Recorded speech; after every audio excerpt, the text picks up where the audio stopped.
Inilatag ng MMDA ang ilan sa mga bagong sistema ng pinalakas na Mayhuli Ka system na siyang mas magpapaigting sa disiplina ng batas trapiko sa Metro Manila. At para sa detalye, nasa linya si Lubini Motas. Una sa balita. Yes, Lubini?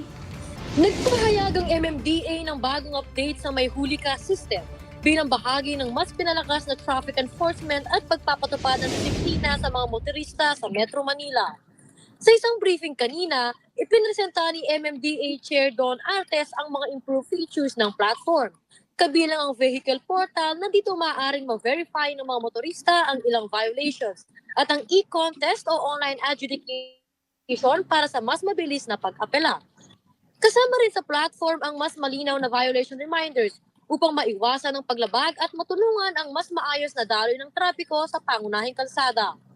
Bukod dito, lumagda ang MMDA at G-Exchange Inc. sa isang Memorandum of Agreement upang gawin mas accessible ang pagbabayad ng fines gamit ang GCash.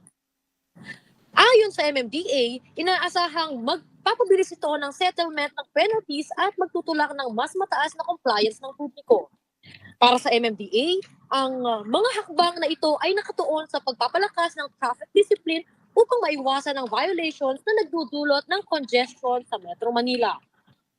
Nauuna sa balitang totoo at laging bago, Lubini Motas ng IBC News para sa Alauna sa Balita.